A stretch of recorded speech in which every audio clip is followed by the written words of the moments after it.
今天有点太好看了。真的，今天我看我自己，我说哇，人间水蜜桃，都有点不好意思讲我今天的内容了。我本来是想说我很抠门儿，因为虽然你们看不出来啊，但其实我对于时尚跟购物是一窍不通的。就在我心中，购物只有2种模式，一种是这个都给我插下来，另外一种是这个都不是我弄坏的啊。我记得有一年冬天啊，我为了奖励我自己，给自己买了一个200块钱的外套。我高高兴兴出门去，一个朋友指着那个 logo 问我：“你现在是有钱了哈？几千块钱的衣服，你说买就买。”我想完了，搞到假的了。但我是个很诚实的人，还是跟他实话实说。我说啊，我也不懂这些，喜欢就买了。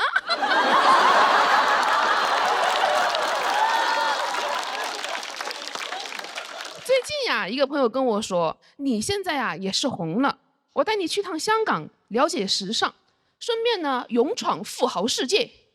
一到香港，我朋友就说，你别把你的通行证弄丢了。放到我的 LV 钱包里吧。我说这就开始闯了。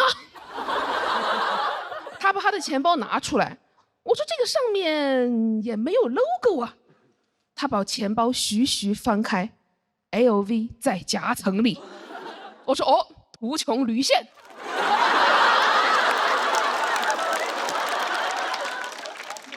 我们俩在逛街的时候，他指着前面一个女生说：“他说你看。”那个人穿的是假裤子。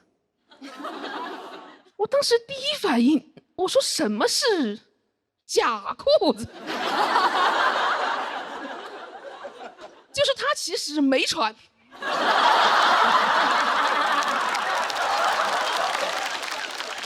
那个是人体彩绘。后来我朋友带我去看香水，他说他喜欢祖马龙，因为很低调。但是别人一闻就知道是祖马龙。到这儿我真的忍不住了，我说这个别人他到底是谁呀？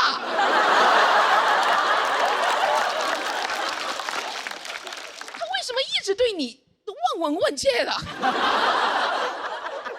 且真的有人那么懂品牌吗？因为如果是我闻到别人的香水，我只会说嘿嘿，你好香啊。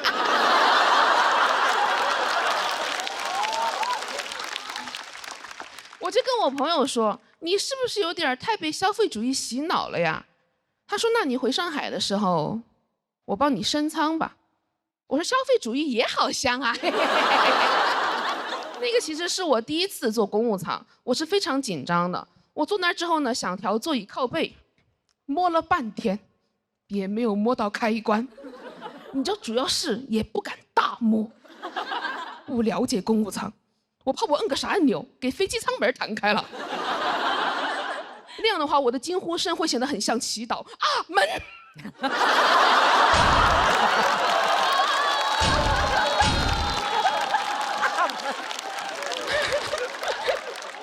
我当时特别想让空姐觉得我这个人体贴又有礼貌。当时空姐跪下跟我说话，我马上去了。我说姐姐，这又是何苦呢？空姐问我橙汁和水您需要什么？我说我都不要，我要你好好休息。不好意思，有点太油了啊。跟我形成鲜明对比的是坐我旁边一个12、13岁的小女孩，她的父母呢坐我们后面。起飞之前，空姐过来提醒我们2个人调直座椅靠背，我们俩都没动。她没动，是因为她不在乎规则；我没动。是因为我没动。我做不到他那么松弛，还是带着一些经济舱的拘谨，就感觉我虽然人到公务舱了，心还没过来，怎么身体跟灵魂总有一个在经济舱。而且我当时看着他，我就想啊，他躺得那么平，他不怕待会儿飞机起飞的时候，他从后面滑出去吗？后来我想他不怕，因为他身后有父母托举他。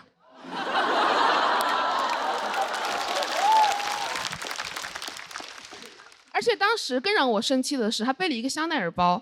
我说你12、13岁，你上初中哎，你背香奈儿干嘛呀？你拿它装逼吗？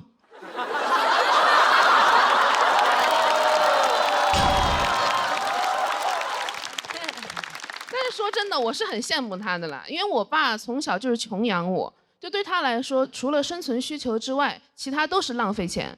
我10岁的时候想吃榴莲，我爸就不高兴，他说你是真的想吃榴莲，还是因为它贵呀？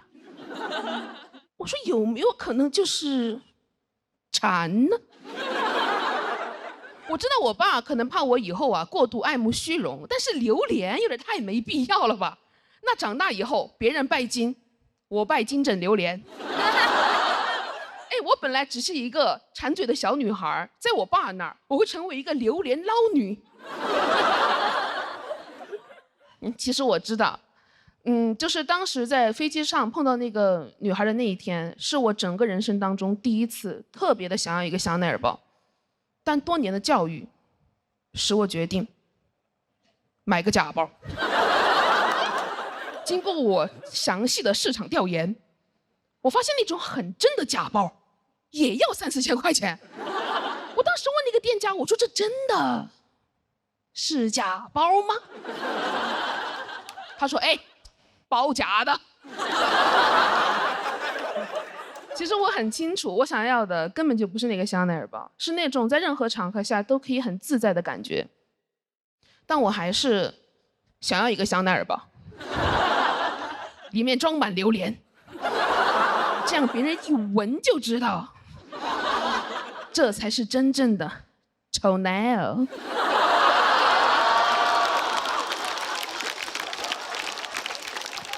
其实我上周已经买了，买的真的。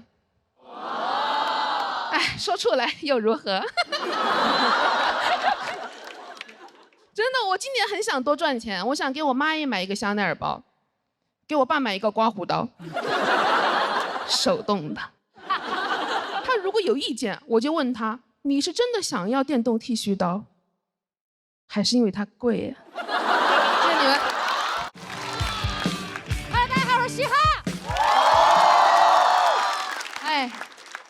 欢迎大家，我给大家做自我介绍，我是一个空姐，看得出来吧？听得出来气血很足哦，应该看得出来，感觉到不好欺负啊。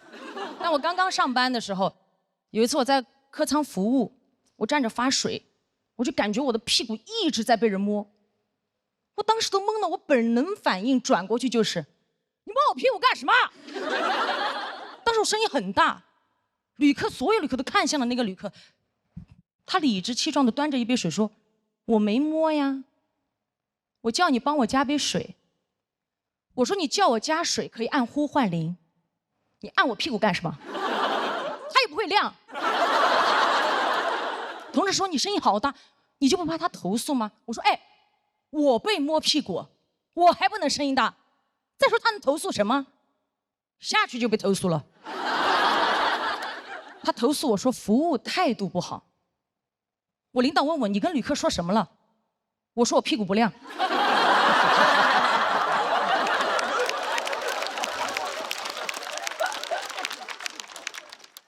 导说你怎么能这么跟旅客说？我说就是不亮啊，你的会亮吗？给我看一下。经常遇到这类的事情。还有一次我的一个小同事，一个小妹妹在客舱工作的时候被一个旅客要电话，旅客说你不给我话我就投诉你，我想办法能要到你的电话，非常害怕，走到后厨房问我姐怎么办。我说我跟你一起去，我走到那个面前，我说你是不是要他电话？你连我都一起要了。旅客说我不要了。我说你为什么不要？他说我就是不想要了。我说嘿，电话只想要一个了，刚刚发饭的时候餐都要2盒。哦，但这句话我没说啊，我怕被投诉嘛。后来下去还是被投诉了，他投诉我。非要给他电话。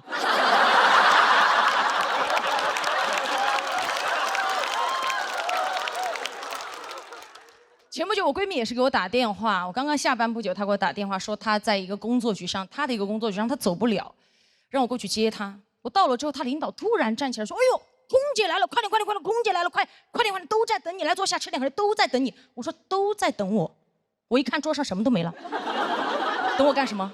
等我来收餐。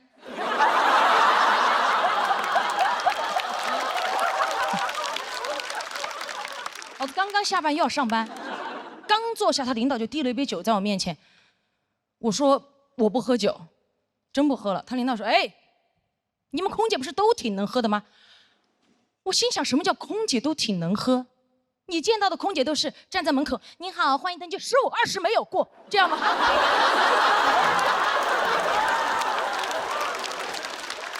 没有吧？所以当天我还是压制着情绪，礼貌的跟他讲，我说真不喝了，领导，明天还要上班。我实在是不想跟他多说话，当时脸色也不太好看。只见我朋友的领导脸色一沉，拍了拍我朋友的大腿，说：“你朋友生气了？”我看到噌的一下站起来，你摸他腿干什么？当时我仿佛听到有人说了一句：“他声音好大。”但我就这么一吼，当时在场所有人目光锁定领导，领导一看就是老手，他举起他右边的老手说：“我没摸呀，隔着裙子不叫摸。”我低估了他这张老嘴，我气到浑身发热，汗流浃背。当时左边胸上的硅胶胸贴气到贴不住，咣的一下就掉出来了。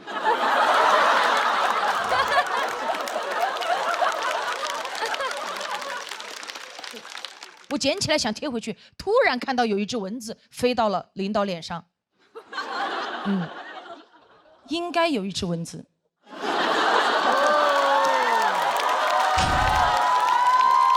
就是有只蚊子。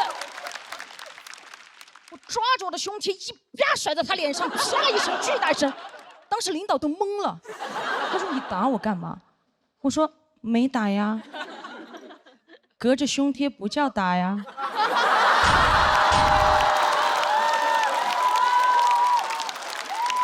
好想跟他讲，这是一个女人宽广的胸怀拍在你不要的脸上。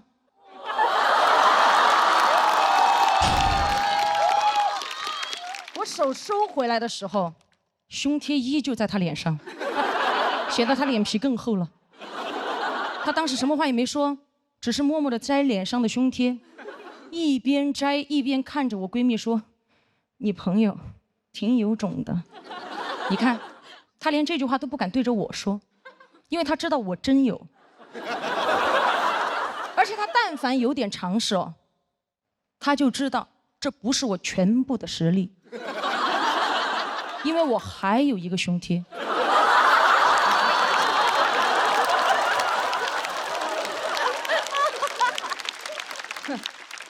回家路上，闺蜜就在车上担心嘛，因为她的领导跟我领导认识，会给我穿小鞋。我说可笑，什么叫穿小鞋？我胸贴都不穿。后来我朋友领导还威胁她，让她不要把这件事情说出去，不让她在公司说。好，我上电视上说。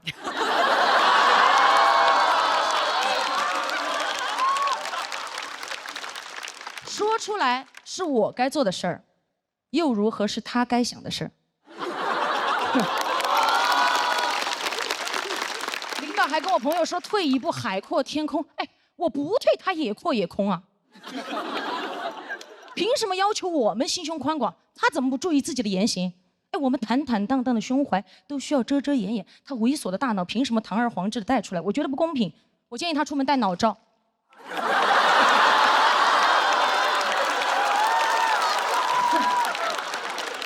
爽啊！还有这个领导，如果你不想被骂，你就别做，对吧？如果你做了，你就别怕被骂。如果你觉得今天我骂的脏，哈哈，隔着屏幕也不叫骂。谢谢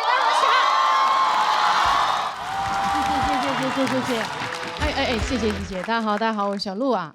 过去这一年呢，我一直都在忙一个项目，备孕。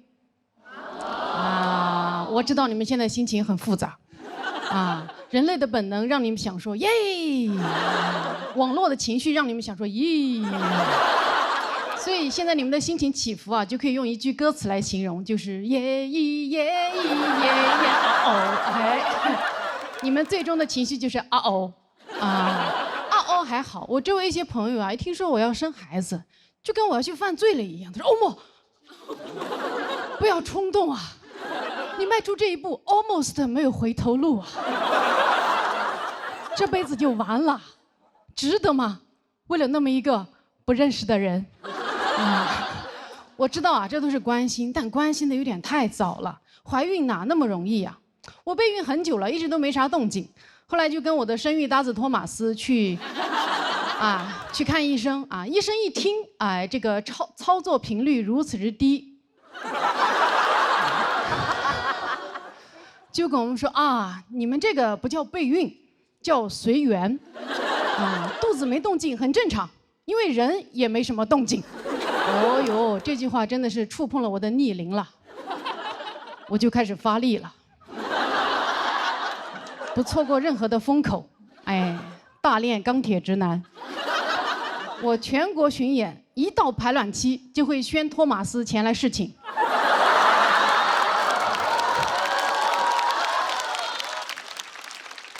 他千里迢迢来到我的城市，千里送种，礼轻情意重。连续几个月的劳动派遣，高铁、飞机票也花了不少钱了，这也算是重金求子了。但每次都是仰天大笑出门去，千金散尽还不来。于是呢，我又回医院做了仔细的检查，哎，这回好了，哎，不孕不育治好了我的生育焦虑。我输卵管堵塞，有多堵呢？这么跟你们说吧。我的两侧输卵管呀，堵得就像中国这2个脱口秀上升通道一样。你想出人头地，但是左右为难，最后只能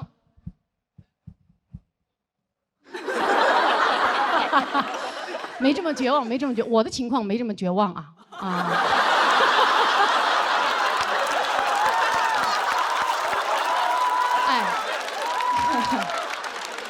以前算不孕不育，现在还有的救啊！现在是可以做试管婴儿的。很多人可能对试管婴儿没什么概念，对吧？我跟大家解释一下：首先合法，其次我生，你们别怕啊！试管培养的孩子啊，学名叫管培生。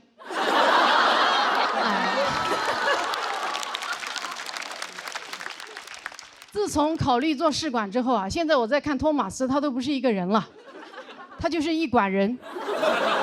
我现在经常跟他说有劳了，管人。他说哪里哪里，举手之劳。还是您能者多劳呀。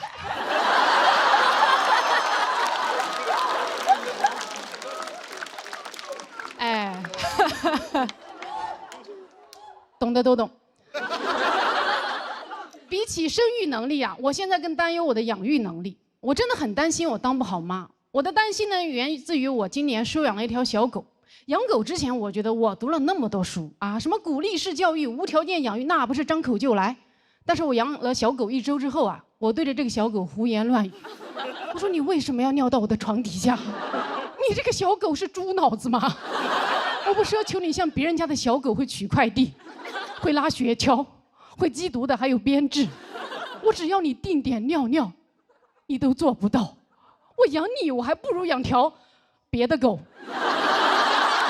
我对你多好呀！我给你煮好肉，我自己拼谋饭。啊，我花钱给你洗澡，我的澡都是自己洗的。啊，你的良心是被自己吃了吗？托马斯打断了我说：“哎呀，他也不是故意乱尿的。”我说：“你闭嘴，你也尿不对。”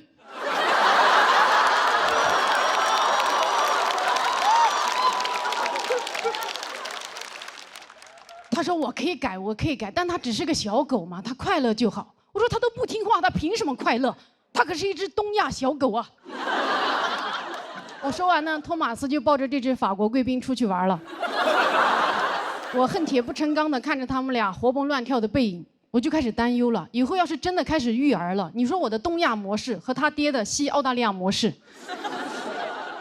会不会发生一些教育对冲啊？对吧？我对孩子说棒打出孝子。他对孩子说：“你是最棒的。”我说：“骄傲使人落后。”他说：“落后也要骄傲。”我说：“吃得苦中苦，方为人上人。”他说：“吃啥苦中苦？来吃王中王。”这么东西教育一合璧，这孩子以后活得多么的矛盾啊，对吧？他对自己又爱又恨，他既松弛又紧绷，既烧息又利正。他含辛茹苦的吃香喝辣，凿壁偷懒，闻鸡就饿，头悬梁追短剧。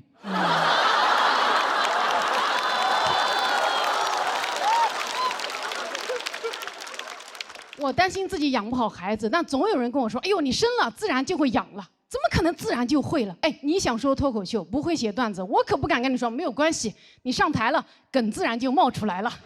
你上台了，你自然就是喜剧之王了。不可能啊！我去年那么自然的就不是了。哎，做父母怎么可能自然就会呢？啊，我记得我第一次来月经的时候啊，那天早上我吃了我人生中第一盒龟苓膏，傍晚我月经就来了。我当时完全不知道发生了什么，给我吓坏了。我脑子里第一个想法就是，我去，龟苓膏有毒。我赶紧去跟我爸妈说了我中毒的事情，我爸沉默不语，红着脸躲避。我妈递给我一包卫生巾就走了，没有给我任何解释。所以现在我也跟大家解释一下哈，棉花不好吃。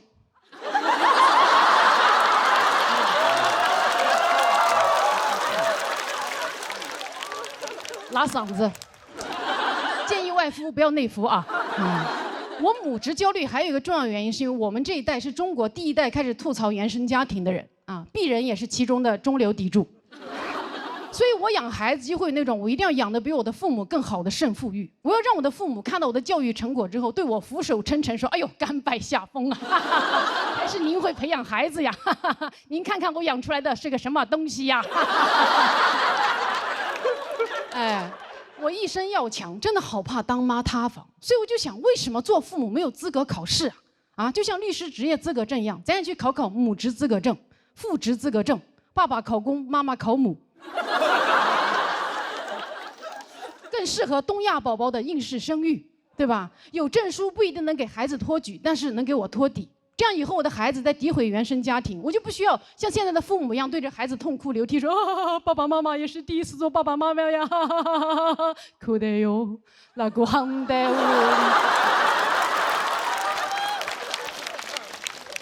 不需要这样了，我会理直气壮地把我的证书敷到孩子的脸上，情绪稳定地跟他说：“宝贝，抱怨原生家庭是很正常的，怪别人是人类的本能。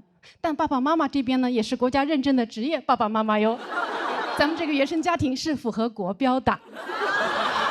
如果你还是不满意的话，建议你把自己重新养一遍啊！我当你是家人才告诉你哦。聪明宝宝都爱喝的飞鹤奶粉，用12亿公益生育补贴，补贴奶粉钱给孩子爱的贴贴，爱还爱还爱还哟。”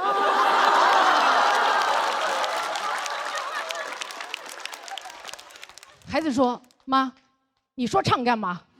我说：“啊，为了平衡事业和家庭。”好，谢谢大家。大家好，我是唐湘玉。又来录节目了，非常开心。更开心的是，我前段时间去演出，有人在我演完之后表白了。不是跟我啊，你怎么还松了一口气啊？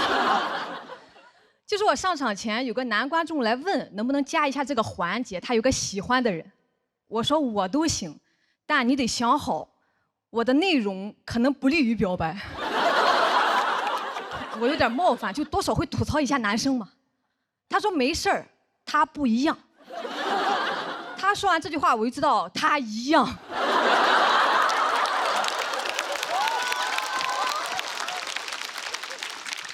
那天我刚讲完，他就窜上来了，让全场给到掌声和尖叫。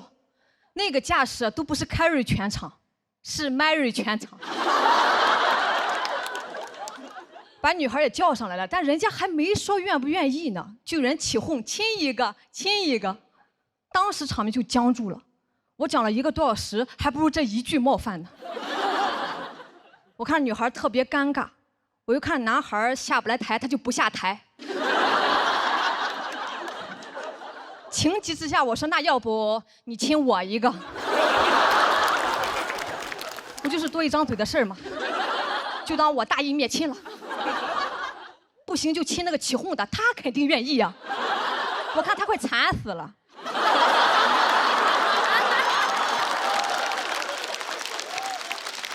对吧？跟谁过不是过呀？哎呀，渴死我啦！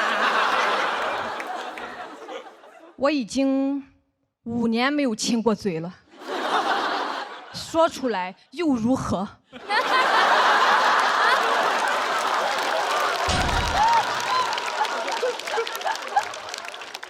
谢谢你的同情。谢我一个。全是同情分啊，今天，很感谢。但这一段播出之后啊，我不希望有人给我发私信说可以亲我啥的，也不要发你的嘴。我要的不是这个，也不要发别的啊。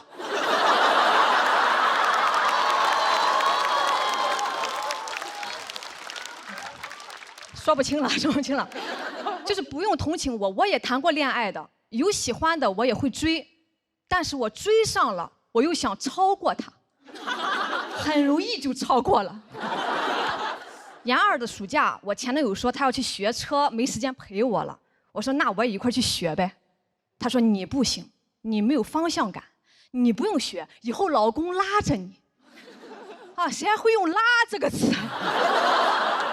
啊，好 low 呀！你学的是拖拉机吗？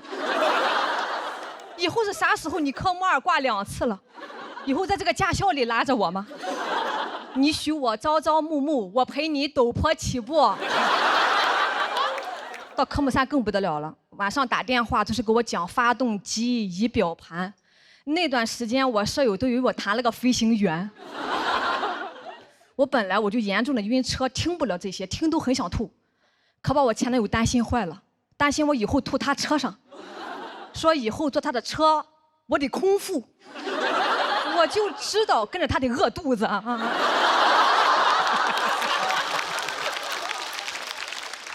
我可饿不了啊！开学回去我就偷偷报了驾校。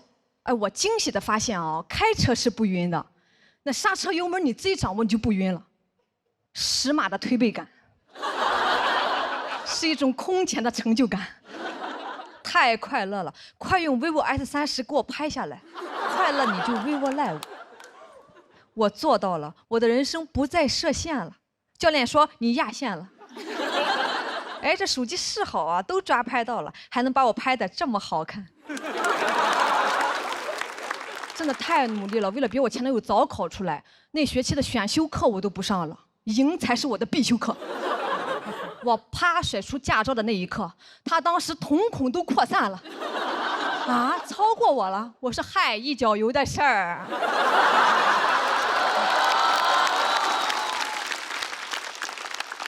好的爱情会让人变成更好的自己。别人谈恋爱是宝宝，我要跟你幸福，我是宝宝，你服还是不服？其实他对我呢，咱们说也算是真不错啊。平常出去约会啊，他都说你啥都不用管，老公安排。安排就是骑电瓶车拉着我去吃个鸡公煲。为啥骑电瓶车呢？因为他科目3也挂了。哦，我说那要不我来骑吧，前面有挡风还能暖和一点。他说你不行，你没有方向感。啊，我都有驾照了，我没有方向感。是，我是没有方向感，你这个车都没有方向盘呀。那啥时候会让我骑呢？就是他出去喝酒，跟兄弟们就喝大了的时候，我去代驾。去2次就不太想去了，每次都喝到后半夜聊一宿，一个梗都没有，我就会忍不住接梗，这就形成了最初的开放麦模型。我一接就炸，哐哐炸场，一顿饭下来我专场都有了。好的爱情会让人变成更好的自己啊！但回来路上，前男友很不高兴了，连我的腰都不搂了，倔强的撑着车架子。他说：“你乖乖的坐着听不行吗？那是你的场合吗？拍你好几下了，让你少说话。”我说：“你早说呀！我寻思我讲得好，你给我拍灯呢。”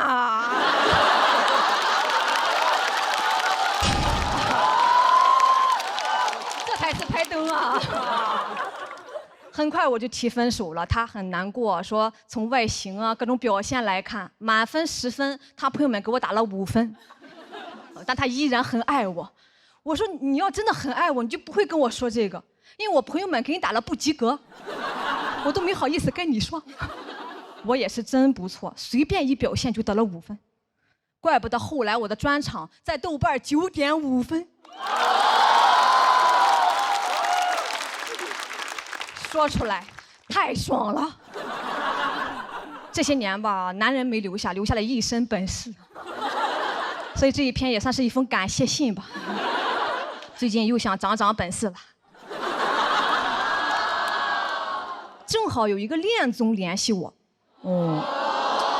但同时也想联系我的前男友，是那种在前任上的恋综，前任看着我谈恋爱，这也太刺激了。我想去，好久没骑电瓶车了。所以这一篇也算是一封邀请函吧。你在看吗？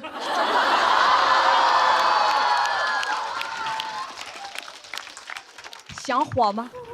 驾照考出来了吗？啊，虽然做不成情侣，咱们做同事也可以啊。姐拉着你，啊，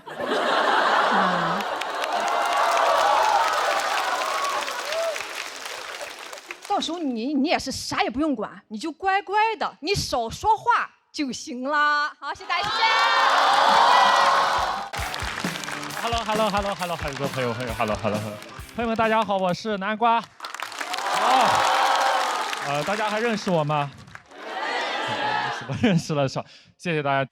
我现在瘦下来之后，感觉自己年轻了很多哈。我现在偶尔会涂个素颜霜，修个眉毛。在上海，大家都说我精致，我把照片拍下来发在我的家族群里，我大舅说我是狐狸精。然后我去年上完节目没挣到什么钱，但我真的见了很多世面，比如在活动上知道王一博是真的帅，刘亦菲是真的美，这些都是我听唐湘玉说的。我的朋友走了起来，我知道我很平庸，没什么进展，我上限不高，每次比赛都讲一些外卖小笑话、外卖趣事，大家觉得挺有意思的，但也就那样。我没谈过恋爱，没有上过班，大家最有共鸣的职场爱情我都讲不了，每次得不了高票，我都有点怀疑自己要不要坚持下去。直到1个月前一场演出，它彻底治愈了我，是一个骑手平台组织的，现场来了500-600个外卖骑手。我从来没有讲过那么炸的现场，我说啥他们都笑，我说保安垃圾、外卖平台垃圾，他们站起来给我欢呼。那天给我台上讲出幻觉来了，我说今天这个舞台谁过来都不行，付航过来都打不过我，他来了都得被打，一个保安怎么拦得住500多个骑手？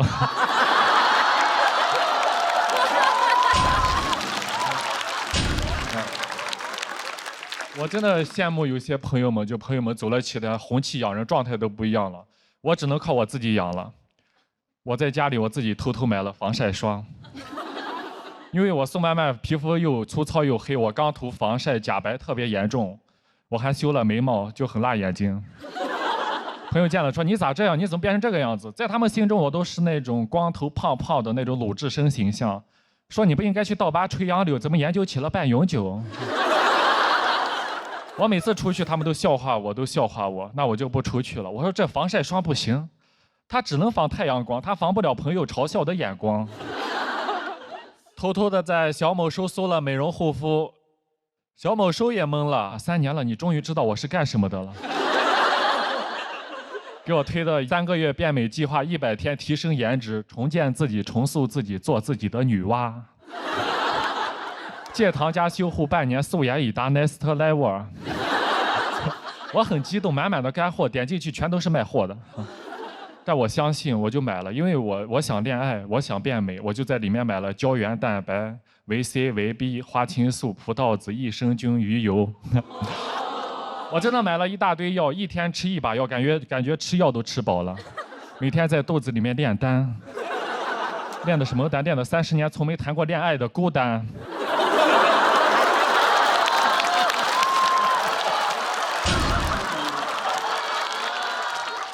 说出来如何？我身边的朋友很优秀，对吧？他们优秀，那我也提升自己，我就去健身房报了课。去健身房器械特别的多，我不知道练什么，我就问教练，我想减肥练哪个？教练说我们这边有这个爬楼机、跑步机，其实挺有用的。我说啊，爬楼和跑步要是有用的话，那我还不如去外面接单吧。我的朋友真的太优秀了，他们不停的成功，越成功我就在健身房对自己练得越狠。我最好的2个朋友，他们一起走红毯那个月，我瘦了30斤。我那2天去健身房一蹶不振啊，我一蹶不振。教练见了我，你今天也没怎么上强度，怎么这么酸呀？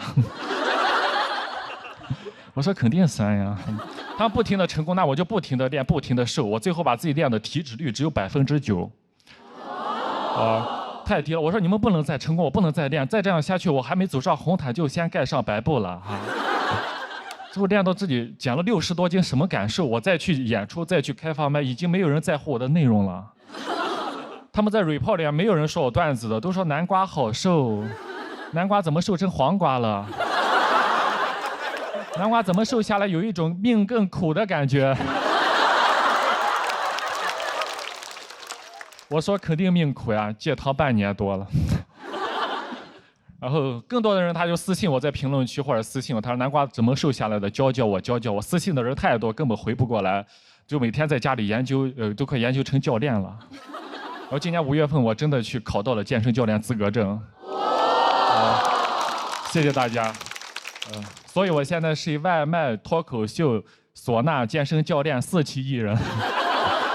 就是大家以后不管是饿了、胖了、不开心了，还是人没了，都可以找我。所以我现在呀，我就是全能南瓜。谢谢大家，祝你们开心。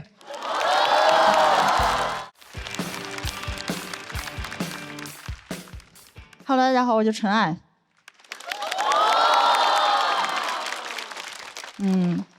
我做脱口秀这行也有几年了嘛，混的怎么说呢？不能说大红大紫吧，也算是没有收入，根本没商演，每天在家只能健身、看书、做饭。但我发现我现在的生活，跟网上那些成功人士晒出来的生活，有点高度重合，搞得我都很怀疑，我真失败了吗？不会太成功了吧？但我越想越觉得我跟那些成功人士很像，他们的钱在兜里，我的钱也是，也在他们兜里。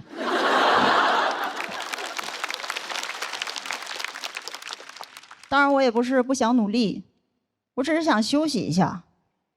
有人说那我懂了，你想 gap 一下 gap year。 对，但我不是想 gap year， 我想 gap life。 去年过得确实不太好，租的房子也一直出事儿，到处搬家，抑郁症也发作了。还好最痛苦的时候有个朋友一直陪我，某音。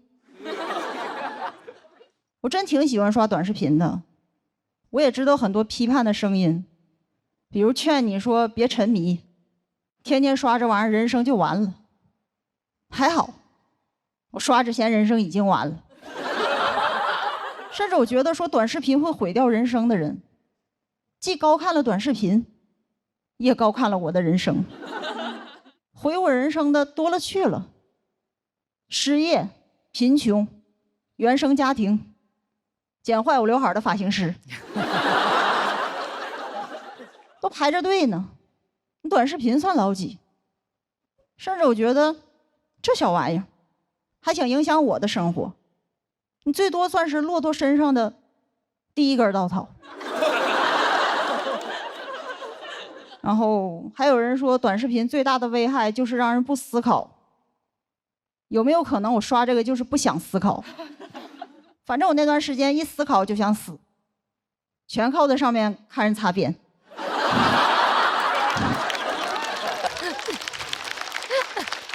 具体看什么我也不细说了，导演不让，说只能浅浅带一嘴。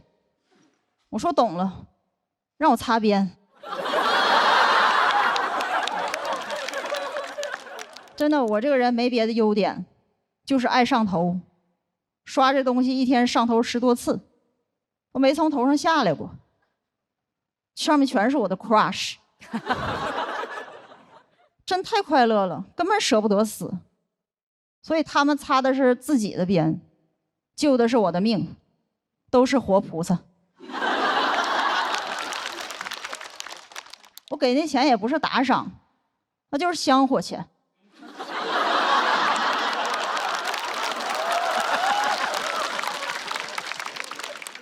真的那段时间就感觉我看的视频越短，人生就越长。我靠短视频续命，3秒3秒的续，就感觉阎王让我3更死，我不小心刷到5更。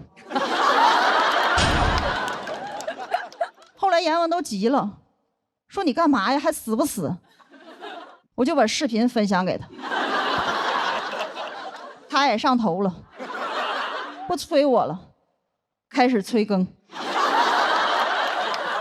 真的，我发现我很需要这个东西，因为我的人生中找不到几件事儿让我既快乐又上瘾，还合法，而且还很省钱。因为我看了1年多直播，只在最开始充过1块钱，然后就靠着在里边抢红包挣了好几百。我每天在直播间为自己谋福利。所以虽然我现在没商演，但已经达成了脱口秀演员的最高成就，在直播间捞钱。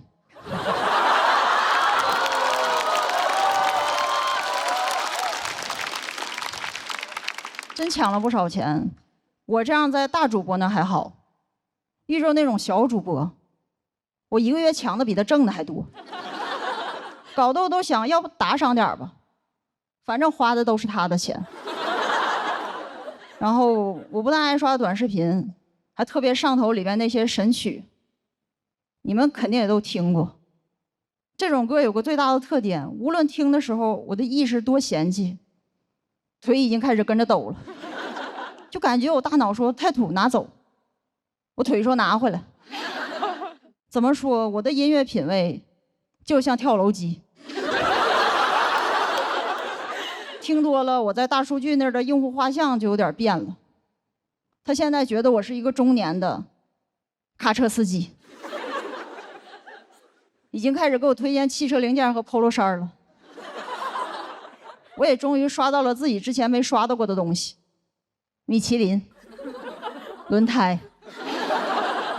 最近比赛，很多人跟我说加油，我都想问汽油、柴油。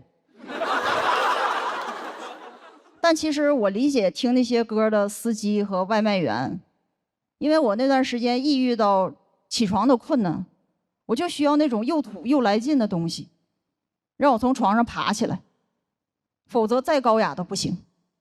哪怕贝多芬亲自来给我弹钢琴，我也会觉得你这玩意儿不来劲呢，给我换 DJ 版。而且高雅的音乐都很忧伤，听的人更想死了。什么命运交响曲，对我来说那是送命交响曲。品味上去了，我人下去了。我们这次主题叫说出来就如何。其实我真的很想说，对于我们很多人来说，活着已经很难了，真的顾不上高雅。甚至我觉得说我们不高雅那些人，也没有多希望我们活着。所以我也不用多说，有相似经历的人会理解。而我现在只想跟他们说，再撑一撑，先别跳楼，听跳楼机。讲这，谢谢大家。大家好，我叫小海。谢谢谢谢。我们今天的主题是说出来又如何？其实很多事儿我说不出来，因为我是一个特别怂的人，生气了我也不敢说。之前老板要给我降薪，我鼓足勇气，我给老板发微信，我说为什么要给我降薪？老板说公司不挣钱。我说好的，波浪号。但其实我心里全是星号。老板还跟我说，你这个人最大的优点就是情绪稳定。但他不知道我最大的优点其实是骂人不出声。我经常想在心里跟别人说出那种特别刻薄的话，有一次我坐飞机啊，我特别想睡一会儿，但我周围所有的家长都在给孩子上课，我后边家长在教孩子学英语，左边在教飞机原理，前面在教古诗词。我说原来空课的意思是空中课堂，我都感觉我坐的不是航班，这就是个实验班。我坐第一排，给我发饭我都不敢吃，我怕他让我往后传。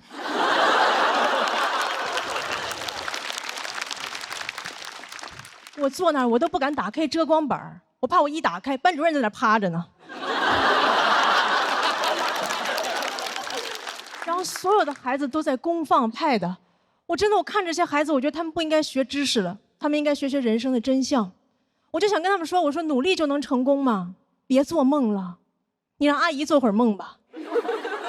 你知道你为什么现在还得这么卷吗？是不是因为你在经济舱？你去头等舱看看，那帮人早就躺平了。还有那个学飞机原理的，你长大也不会坐驾驶舱，因为你看 pad 太多，已经戴眼镜了。还有那个背古诗的，你背这么多诗，以后想当诗人吗？当诗人有用吗？现在中国最有名的诗人在卖牛脆脆。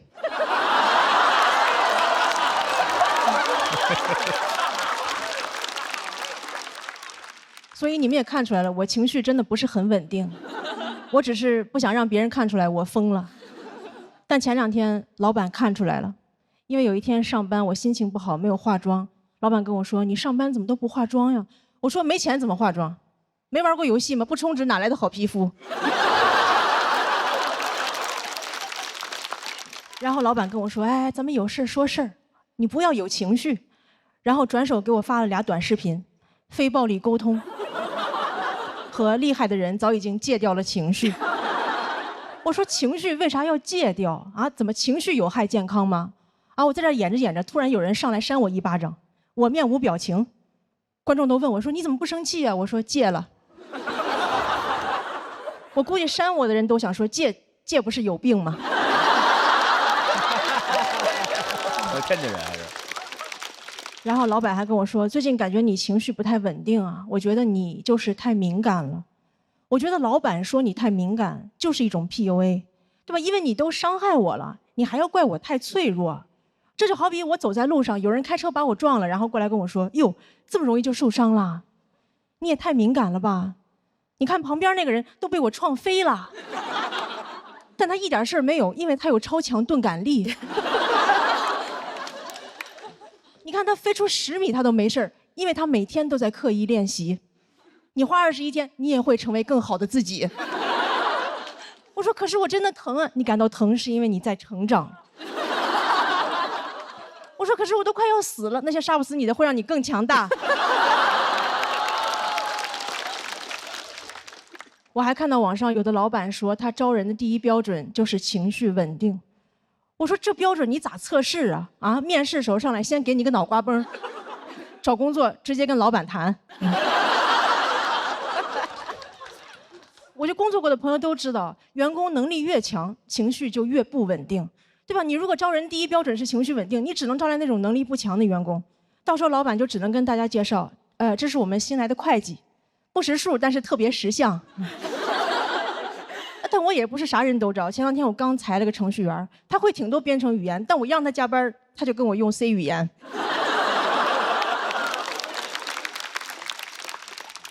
然后前2天老板又要给我降薪，我直接跟他用了一句 C 语言，然后就没有降。我说我学了半天非暴力沟通，原来最有用的居然是暴力，就非暴力沟通几10万字顶不上这1句，我这才是真正的1句顶1万句。谢谢大伙，小海。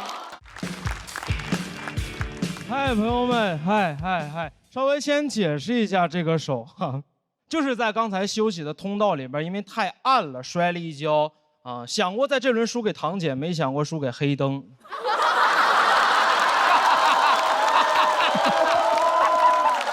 好，正式开始了，我叫于博啊。说实话，比到第3轮没有想到，但是压力真的很大，因为前2轮比的还可以。第1轮6块金牌，哥们儿上来就拿了一个。第2轮上来就给用。非常符合我的消费观念，兜里有就得花。啊，用了一块复活金牌，现在是全场唯一的活死人。说实话，这个月一直在自我怀疑，是不是太差了？我就是那种很容易自我怀疑，然后逃避面对的人。来了上海这么长时间了，我是因为觉得自己英语差，不敢和外国人说话。但不是说真的差，英语还可以高考，但就是自卑。我在想，我是上海本地小孩，我小时候见过外国人，我长大肯定落落大方。我说 homie， let's go neighborhood right？ homie 哈，因为我是活死人。我哪管是省会小孩呢？我小时候见过外国人，我妈也会自信地推着我去背英语课文，对吗？新概念 ，Last week I went to the theater， 快点，张嘴，别逼我干你，快点。但我是农村小孩，我小时候见过外国人，对我们来说只能是侵略者。在农村见着外国人是我一生的阴影。在老家见着2个白人。我说这是啥呀？怎么了？八国联军撤退没通知你啊？怎么东西拿到大英帝国博物馆给你俩落下了？我妈让我去说话，我能说什么？我说兽首是中国的。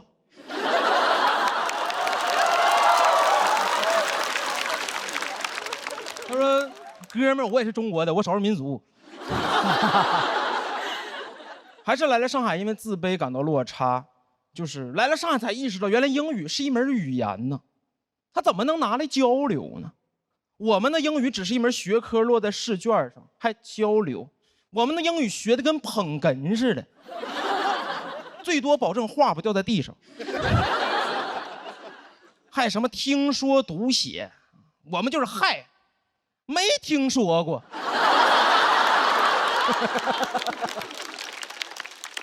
天天读写，不知道自己是一个人还是个硬盘。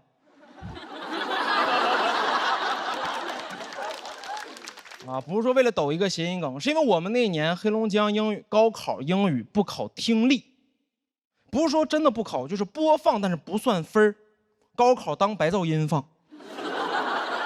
我们训练的不是如何听懂外国人说话，训练的是如何在外国人说话的时候屏蔽。专心干自己的事儿，快点！阅读理解、写作文，快点！长大了，外国人说话不是听不懂，听不见。一听着外国人说话，专注。出国都没有工作，特别适合给外国人做美甲。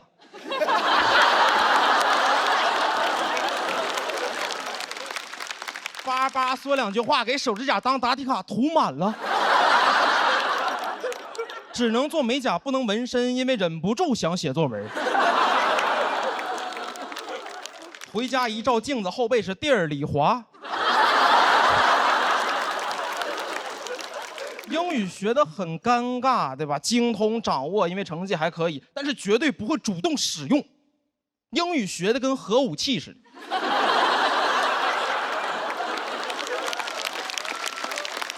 朋友还问呢，说你会不会？我说会。他说那你说呀？我说还没到时候。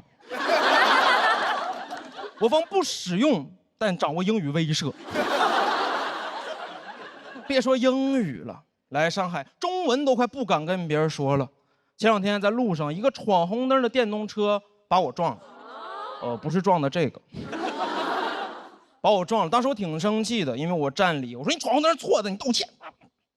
他理直气壮。他说我在闯红灯的时候故意站在路中间，我没有父母。说我在马路中间站着是为了投胎见我的父母。给我一顿骂，在他眼里边我是一个恶意撞他的孤儿，我是个肇事孤儿。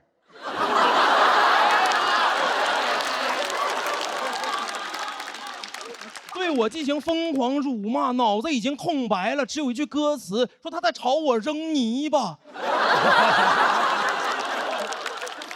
已经迟缓了，场面特别像是植物大战僵尸，我是僵尸，他那嘴里全是植物啊。我当时就看着他，我说这个世界是不是就不需要规则呀？因为他说着说着，只有我们这种感觉伤害我们，只有我们这种自卑的人才需要规则。说着说着来了一句啊，红灯剩3秒就是绿灯。他说，那你阳寿剩3年就能埋了吗？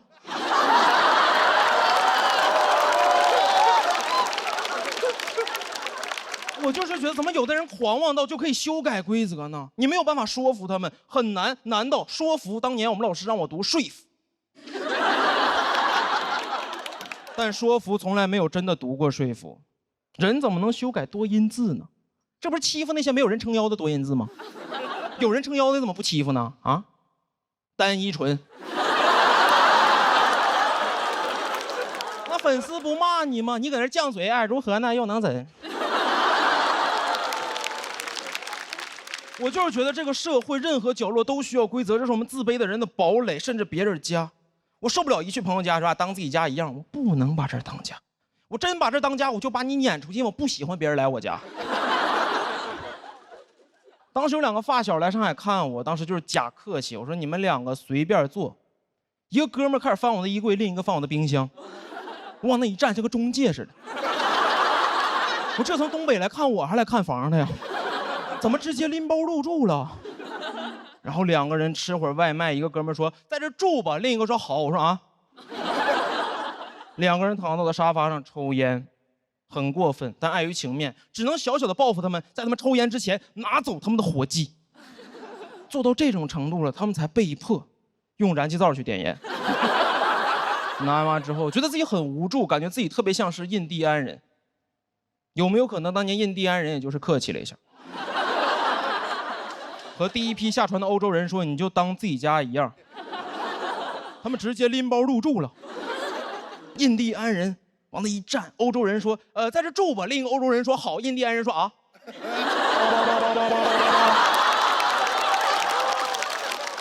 印第安人实在没办法了，才在每年感恩节的时候拿走他们的火鸡。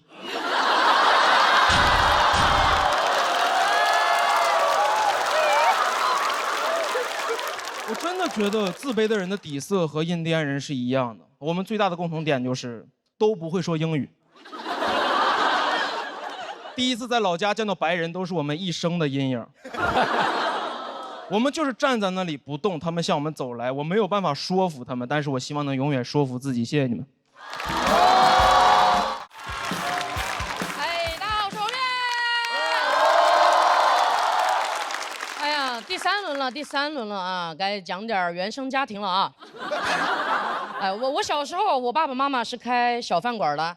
卖点什么包子、饺子、米粉、面条之类的。我们家的饭馆名字叫好好吃，只有我一个人听进去了。我每天都坐在饭馆里面好好吃，但我们家饭馆的生意还是一般，爸爸妈妈呢就是闲着是闲着，不如就吵点架打点架。饭馆嘛也需要一些真正的人间烟火哈。我印象里面最深的画面就是2个人忙着忙着，突然就打起来了，从那个店门口打到后厨，2个人简直不知天地为何物。甚至有的时候就是你一盆肥肠，我一盆牛肉的互泼。我们店里面有些顾客明明点的就是一碗素面，吃着吃着就变成了臊子面。而且我是来了上海过后，我才知道你们这边管臊子叫浇头。我觉得这个叫法简直太对了。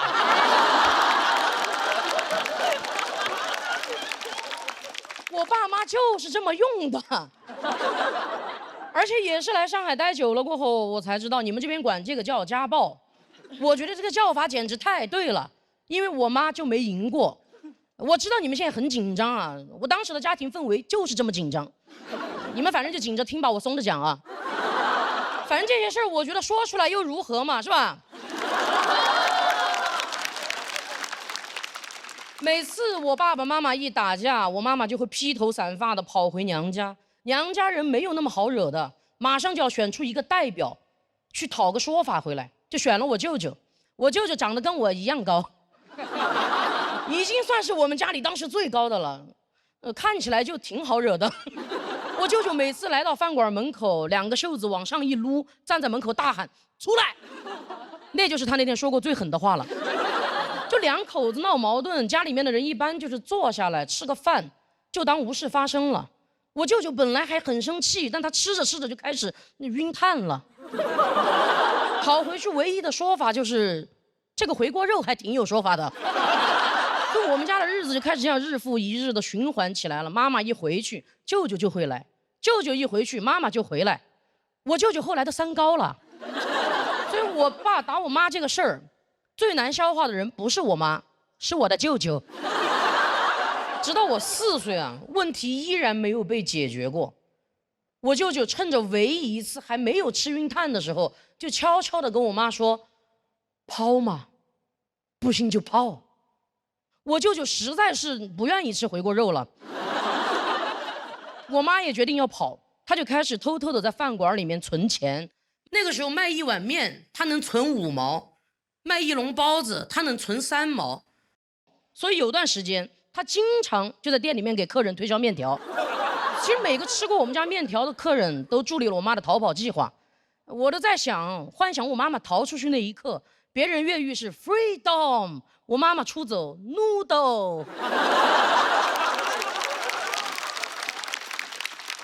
一个凌晨，像往常一样，我爸爸还在熟睡，我妈妈已经系好了围裙，从家里去饭馆的路上，突然就消失了。我后来问他，我说你到底是什么契机决定要走的？他说当年有一部火遍大江南北的电视剧叫《不要和陌生人说话》，有看过的吗？有看过的吗？看过的你们也有点年纪了哈，你们反正是。我妈确实太喜欢跟陌生人说话了，她不说话的话，饭馆的生意会更差。就这个电视剧把我妈妈一个艺人都听 emo 了，她看着看着就在想说啊，还能这么打？越往后面看越说，哎，还能这么跑？我妈跑了过后，其实我爸爸那边的所有3亲6戚都对我爸爸发起了直达灵魂的羞辱，就问他说：“你连你老婆都管不住，你算什么男人？他在存钱的时候，你到底在干什么？怎么可能就找不回来呢？中国就这么大。”我爸爸真的受不了羞辱了，他决定学习冯远征，亲自远征，去我妈妈娘家找人。其实我妈妈就藏在村子里。但村子里所有的人一看我爸爸来了，平时最爱扯闲话的几个大娘就靠在村口，你一句我一句的，几个人就，哎呀，那个跑了，跑到上海去了，不是上海，北京。哎呀，你们都搞错了，跑到美国去了。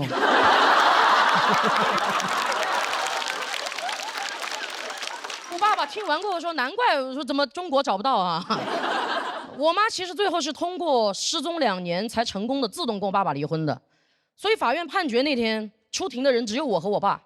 我觉得我妈妈挺勇敢的，她的缺席让我第一次看见了一个看不见的女性，因为她知道挨打的她离不了婚，她就只能成为那个消失的她。我知道你们现在又紧张了啊，但当时法院的氛围就是这么紧张。你们紧着听吧，反正法官是松着判的，把我判给了我爸爸。当时他对着4岁的我说：“小朋友，你是想跟着爸爸呀，还是想自己出去单干呢？”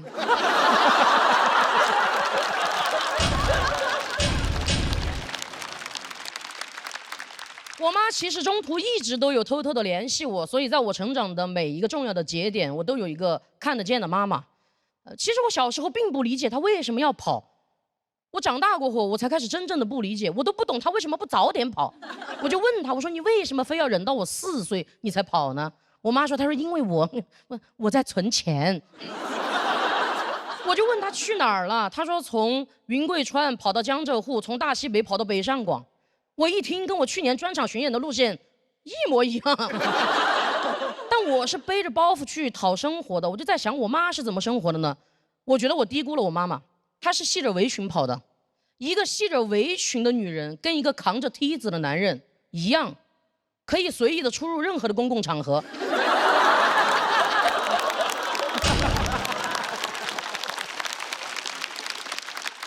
就哪怕是联合国开会，我妈去了，保安一看到她，她说：“哇哦，包子饺子普利斯。”